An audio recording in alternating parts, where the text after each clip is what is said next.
Hey everyone, this is Michael again, and welcome to my review of tonight's edition of Monday Night Raw. And Raw was held from the TD Garden in Boston tonight. And, with the Boston crowds, whenever WWE comes to Boston, it's going to be a hot crowd. The crowd is going to be, hot throughout the night. But were they hot throughout the whole 3 hours tonight? Just gonna have to wait until I, get to that. I'm gonna get to that. But tonight was the go home show for Extreme Rules, which is this Sunday, and which is pretty much going to be nothing extreme about the pay-per-view on Sunday because there's only one Extreme Rules match. And there's another match stipulation that was announced for Extreme Rules between Kevin Owens and Braun Strowman. But might as well call Extreme Rules PG Rules because there's not going to be nothing extreme about the pay-per-view. But yeah, like I said, this was the go-home show for Extreme Rules. SmackDown's going to have their go-home show tomorrow night. And this wasn't much of a go-home show for Extreme Rules. And Raw was pretty much a shitty show, in my opinion, tonight. But yeah, so the show opened up with the Roman Reigns, Bobby Lashley video package. Then when the video package was over, we saw Roman Reigns backstage. He was going out to the ring. Bobby Lashley ends up standing in Roman's way. Lashley was telling him, "Oh, Roman, where are you going?" "Oh, I'm going out to the ring." And so Roman ends up telling Lashley to get out of his way. To get out of the way. Lashley says, that, to Roman, if he ends up calling him out, he's going to tear Roman apart. And so that's when Roman ended up coming out. Came out to crowd of boos. There were some people in the crowd. Probably WWE puts, crowd plants there, to get Roman over, to cheer for him. So we had these plants in the crowd, some of them cheering for him while other people in the crowd were booing him.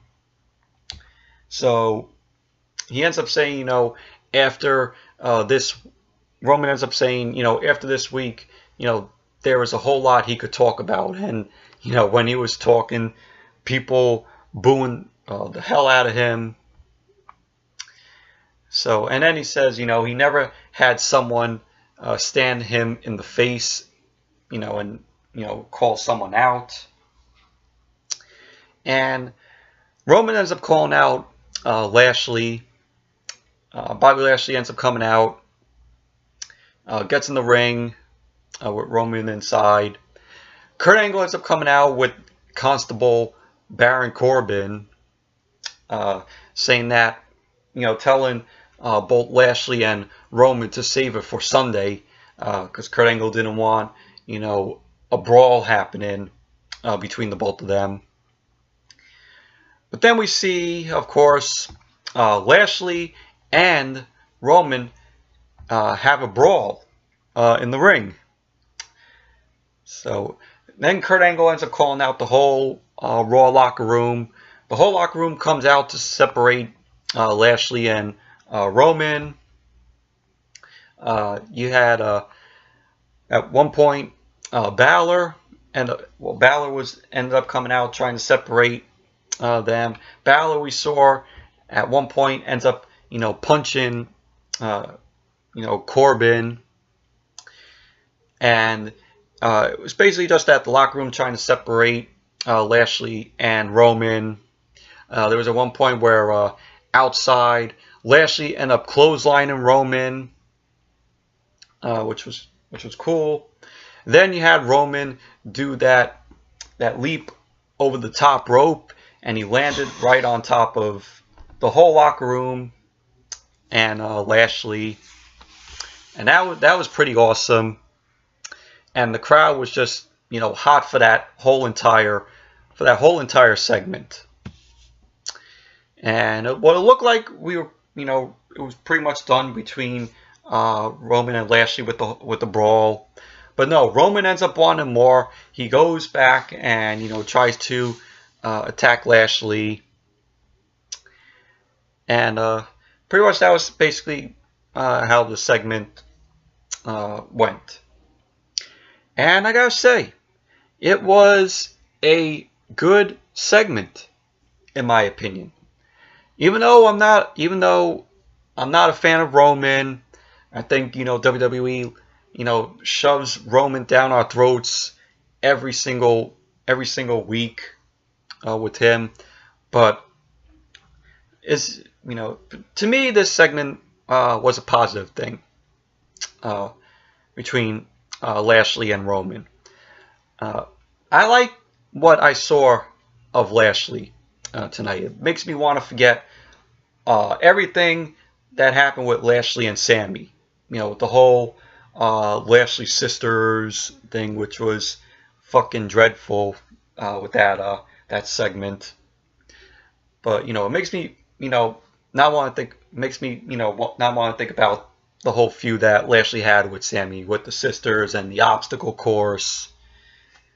Though I like this Lashley, what we're seeing in this feud with Roman. So, but who knows? There's a little hype. It's pretty much set up, you know, a little hype for their match on Sunday. Who knows? It may be a good match. Who knows? Maybe it'll be a shitty match.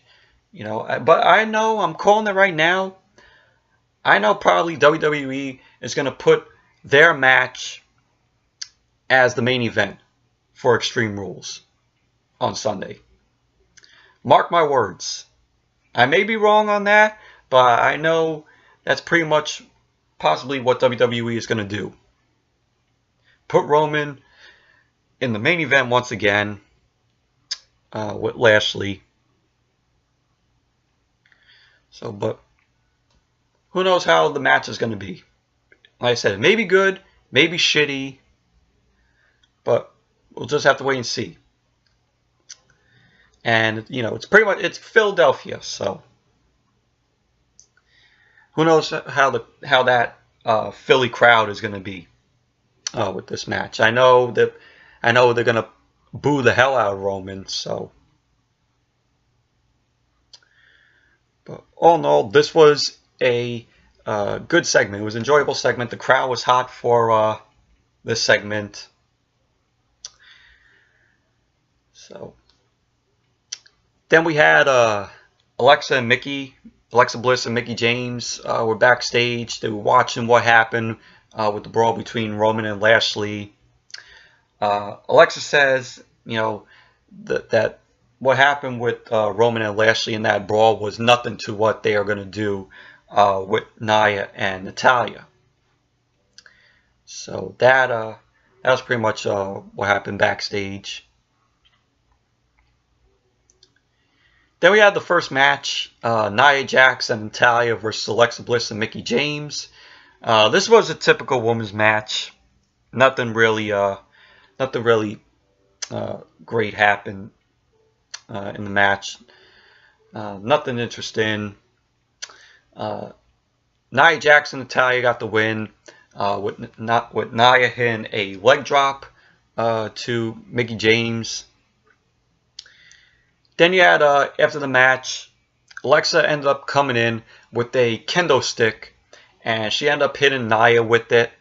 It brings back, you know, what she did, this whole thing that she did with Nia with hitting the kendo sticks, with the kendo stick, make you remember of what Alexa did to Bayley last year at Extreme Rules, which I don't even want to remember, and people pretty much don't want to remember that. But yeah, it was just Alexa hitting Nia with the kendo stick. Nia ends up, you know, grabbing the the kendo stick, and she ends up trying to go to hit Alexa with it, but Alexa ended up retrieving out of the ring, and Nia ended up snapping the kendo stick over her knee, and that was what happened after the match. But the match itself, tag match itself, it was a typical women's match. Nothing special happened, nothing interesting. So then we had Nia was being interviewed about Alexa. Nia says that that what she did was a reminder that Alexa Alexa will try her best to wear her down, and it won't work. And she ends up saying she's going to snap Alexa at Extreme Rules on Sunday. She ends up saying that she won't forget everything that Alexa has done to her, and that she will take back her Raw Women's Championship. So there's a little, it's just that interview with Nia. So then we had Kevin Owens approaches Kurt Angle in his office.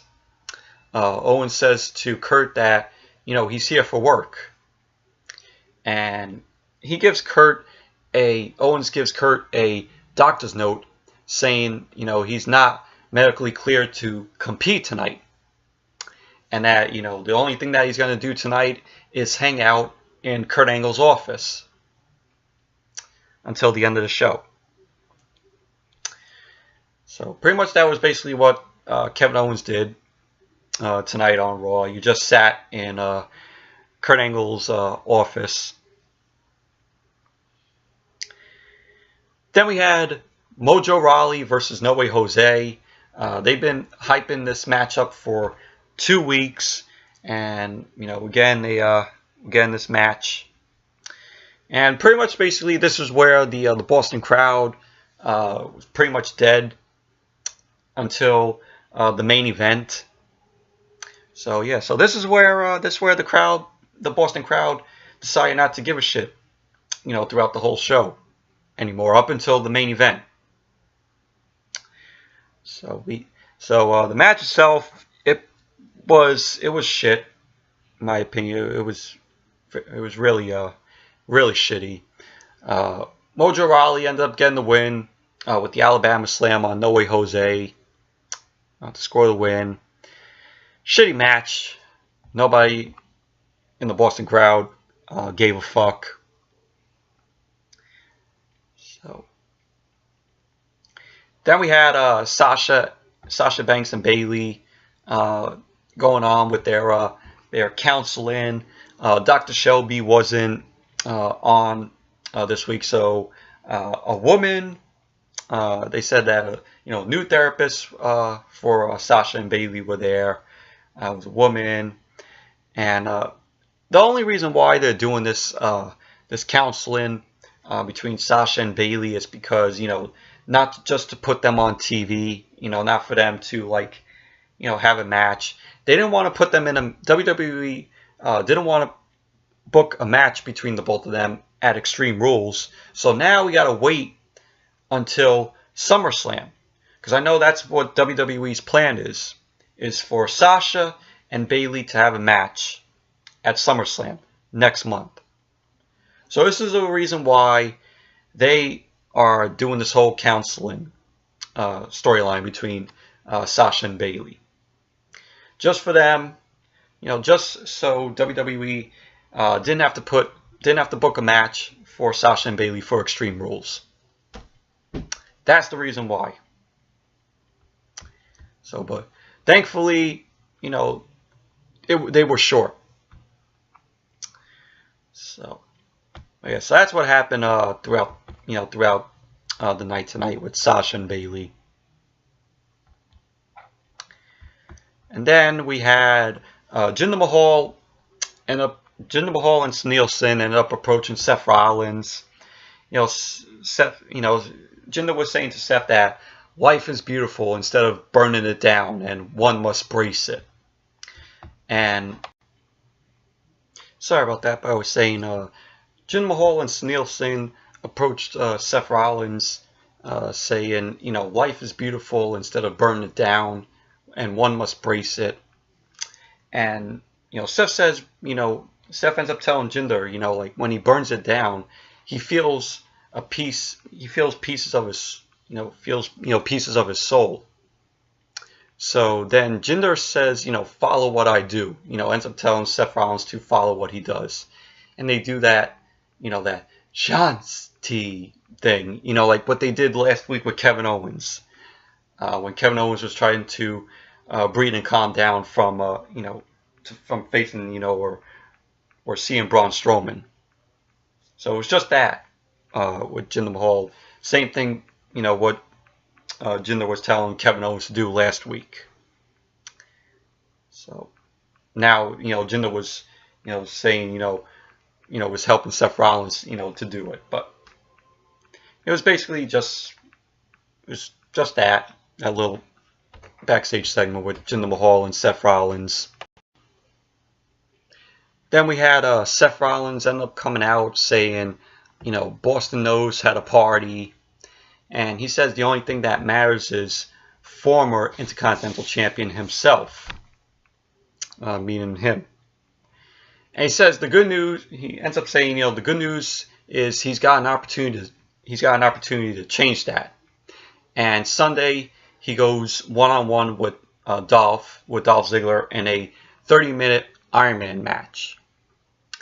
He ends up saying Dolph is no joke, and that the problem is that Dolph is going to bring Drew McIntyre out there, and he says he's still Seth frickin' Rollins, and when it comes down to the two of them, Dolph and Drew, he says none of that matters.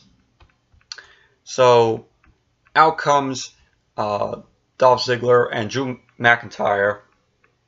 Dolph thanks Seth for the kind words because of how, good people think he is.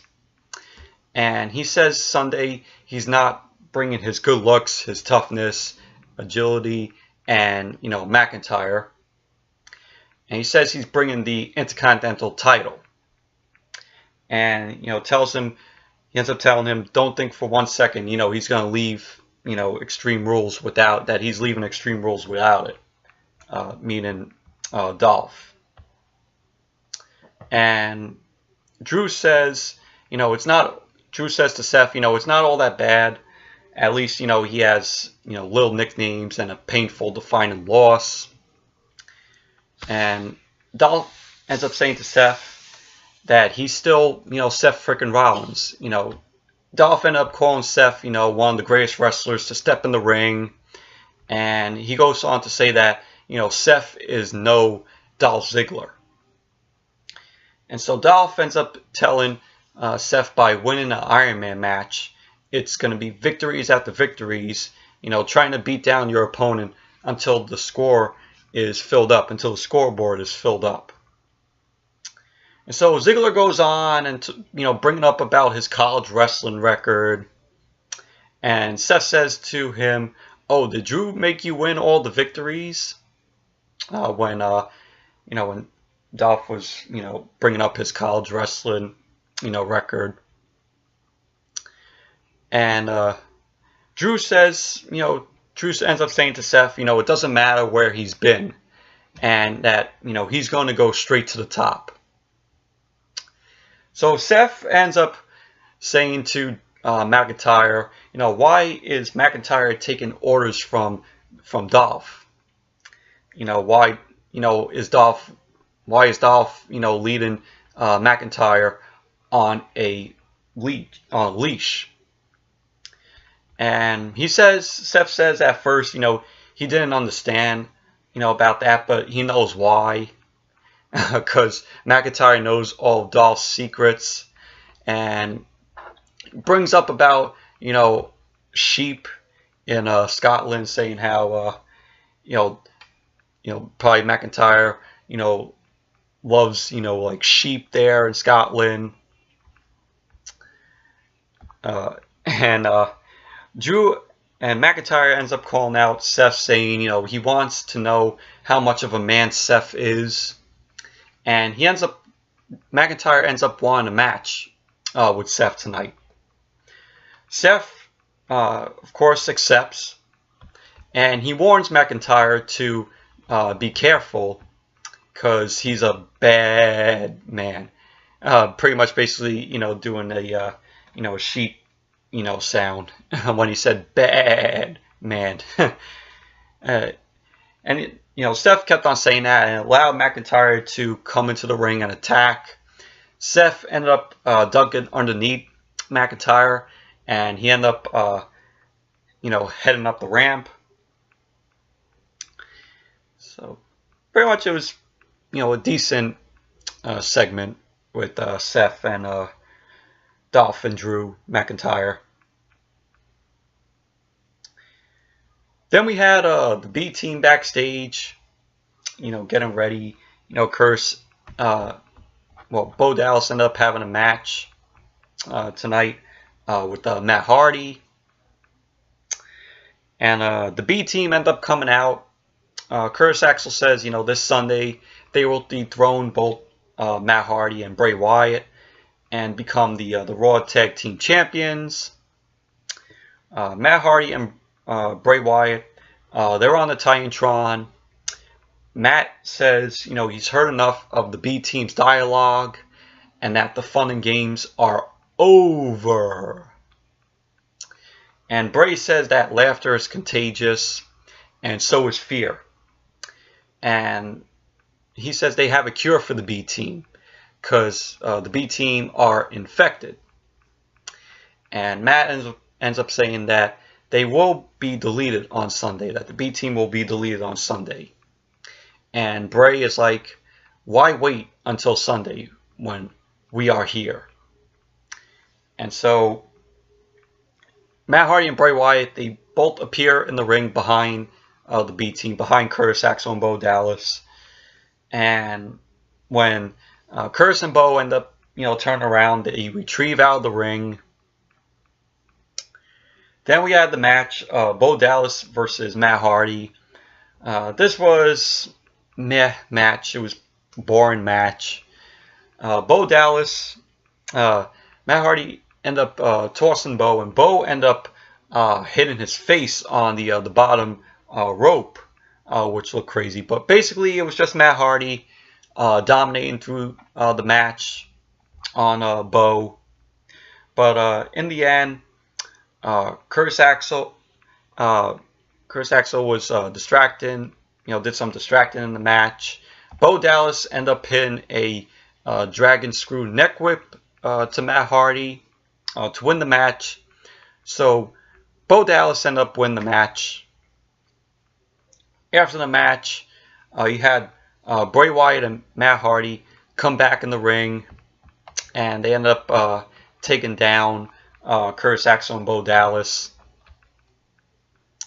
So, but match itself, it was a boring match. Then we had Bobby Lashley was being interviewed by Renee Young about heading into his match with Roman at Extreme Rules. Lashley ends up saying when he steps in the ring, he has respect with the competitors.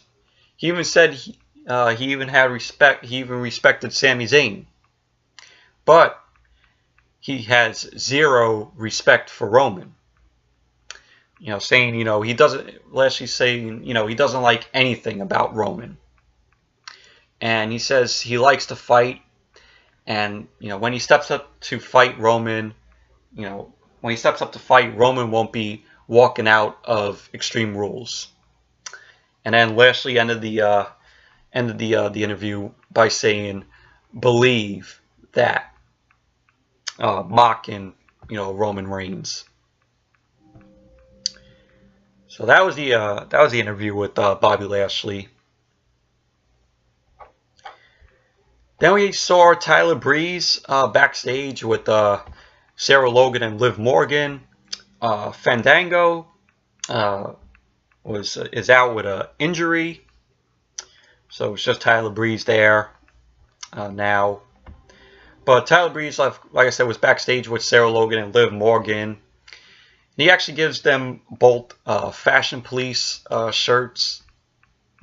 And what was really funny was both Sarah Logan and Liv Morgan ended up ripping up the shirts. But it was funny though. But it was just that. Then after that we had a copy and paste match from last week. They just took the match from last week and put it on the match card tonight for Raw. It was basically a rematch between Ember Moon and Liv Morgan. This was another typical women's match. It was not that good. Pretty much sucked. Ember Moon deserves a lot better. Deserves a lot better than what they're giving her. I mean, Ember Moon ended up getting the win with the jackknife cover on Liv Morgan.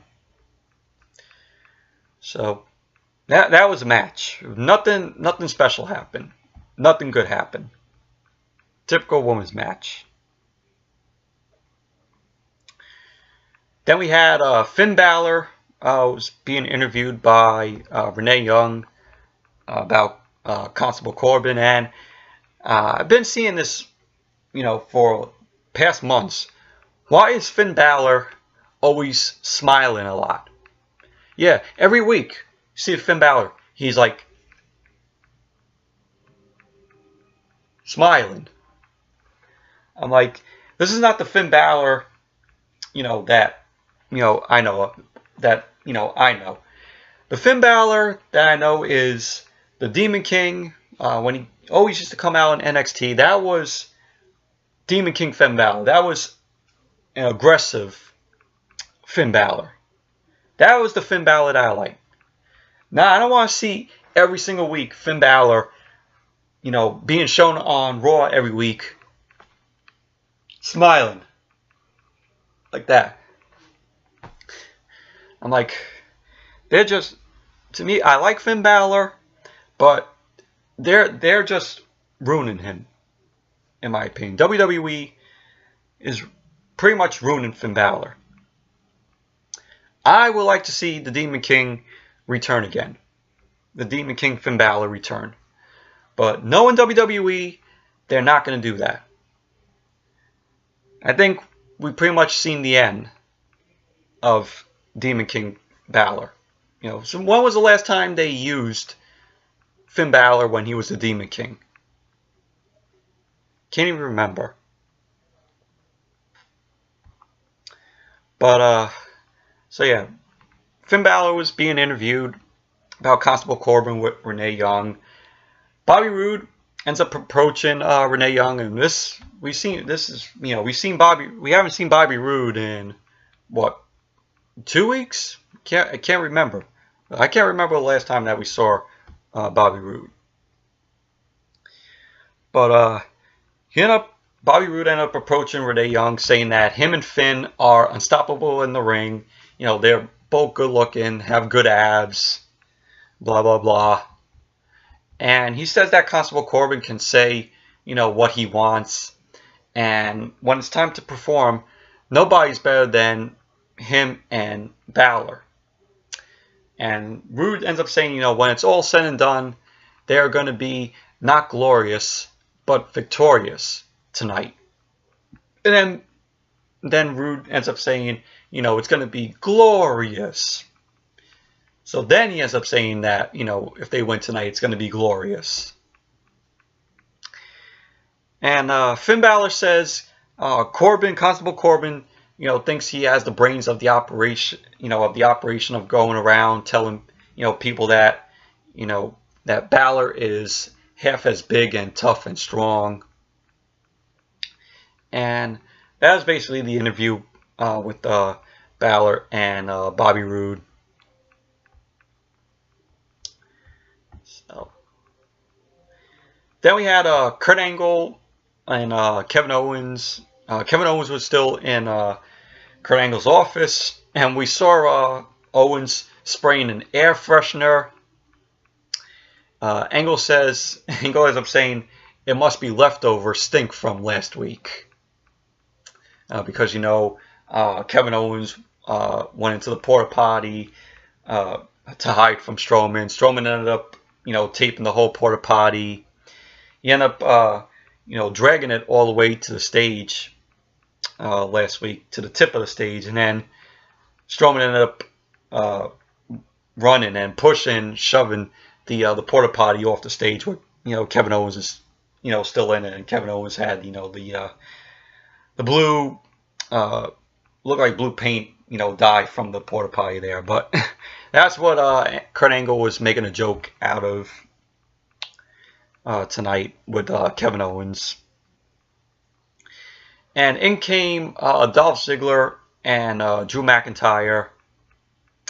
And Kurt ends up saying to both of them, well, mostly McIntyre, that he says to him that if he loses tonight to Seth Rollins, he will be banned from the 30-minute Iron Man match at Extreme Rules. And McIntyre says, it's fine, and that Seth is not going to get through this mountain tonight. So that was that. Then we had Elias in the ring. Says, it's been 2 weeks since he performed, and that, he is, living the truth, saying that, he was recording his studio album. And I'm like, oh, great. Elias putting out a studio album. Yeah, that's gonna get a lot of buys on WWE Shop. But yeah, he sings and says, Bobby Roode and Finn Balor, saying that, he's the man that, Elias is the man that both Bobby and Finn Balor can't beat. That, Bobby Roode and Finn Balor can't beat Elias. Elias, he was pretty much singing with that. And he sings, saying that he can't stand Boston and that, he can't stand, their accents. And he wants to punch them in the face. And, the crowd was booing him. And Elias says, there is someone who appreciates him. And so he welcomes out Constable Baron Corbin. And Corbin ends up getting on the mic saying, he wants to try, at Elias's guitar. And he says he wants to do a lullaby for Finn Balor. And Corbin ends up saying to Elias, does he know the itsy bitsy spider? And so Corbin ends up doing, singing Itsy Bitsy Balor. And the way how he sang, it was fucking atrocious. This was fucking terrible. This was shitty cringe, is what it was. It looked like this was trying to be hard. It was trying hard to be funny, but it ended up failing. But if you remember back in 2001, where Stone Cold Steve Austin and Kurt Angle, when Stone Cold was singing, Jimmy Crack Corn and I Don't Care, and then Kurt ends up singing that and says, "Oh, I got Olympic gold. I got Olympic gold." That was, it was funny. Both of those guys couldn't even sing, but it was funny. Here with Corbin, it looked like they were trying so hard to get the crowd and the people at home to laugh at it, but it was just fucking shitty. It was shitty cringe. That's what it was. And pretty much that was it. And then Finn Balor ended up coming out, Bobby Roode, and so they got the match on the way. Tag team match: Baron Corbin, Constable Baron Corbin, and Elias versus Finn Balor and Bobby Roode. And to me, this was a decent match. It was back and forth between them. And Constable, Baron Corbin, and Elias, they won the match with Corbin ended up pinning the end of days on Bobby Roode. So, Constable, Baron Corbin, and Elias win the match. And the only reason why they're doing this is because, they're getting ready to turn Bobby Roode heel. And I think that is, I think that's good, that they're, going to turn Bobby Roode heel.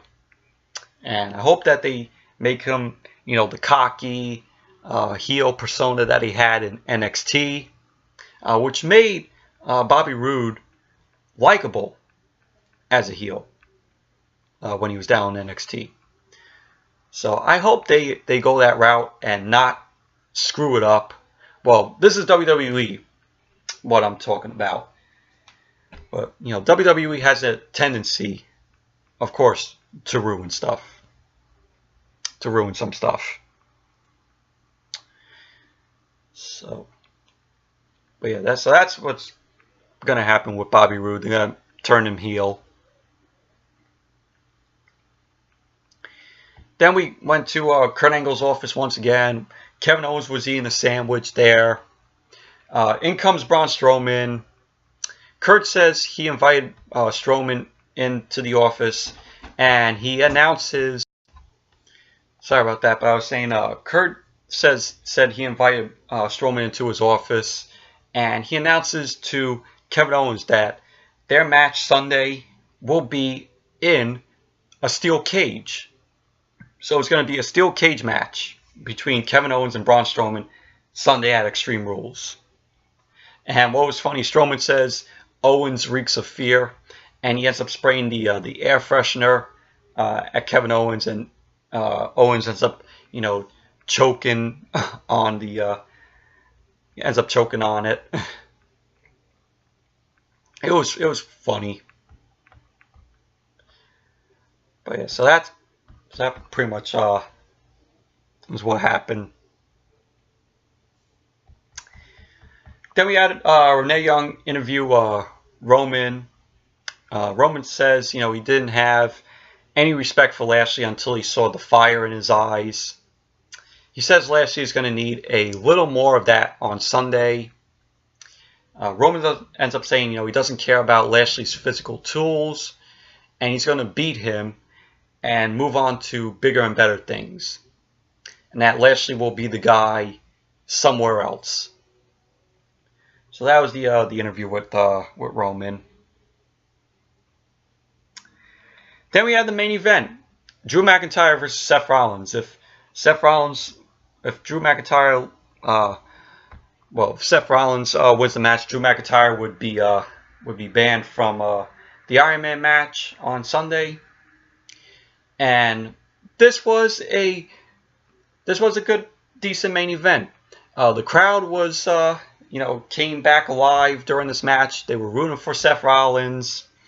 Drew McIntyre was decent in the match. He was, taking out Seth Rollins, and it was back and forth between them. And Seth Rollins, really shined through this match. Also, of course, the crowd behind him, like every week. Point in the match where Dolph was getting involved. Seth ended up hitting the stomp on Dolph, and it led to McIntyre to hit the Claymore on Seth Rollins. So Drew McIntyre ends up winning the match with the Claymore. So Drew McIntyre will not be banned for the match, for the Iron Man match between Seth Rollins and Dolph Ziggler on Sunday at Extreme Rules. So, but all in all, it was a decent main event. I really enjoyed it. So, and the crowd was hot for this match too. They actually woke up for this match because of Seth Rollins. So, yes. Anyways, that's it for my review of tonight's edition of Monday Night Raw. Thank you all for watching, and be sure to give this video a thumbs up, comment, subscribe, and I'll see you all back here tomorrow night for my SmackDown review, which we're going to be getting tomorrow night on SmackDown, the Lumberjack match between James Ellsworth and Asuka. And it was just announced that it's going to be once again Shinsuke Nakamura versus AJ Styles. Once again. So, yeah, so until that, my SmackDown review, I'll see you all tomorrow night for that review.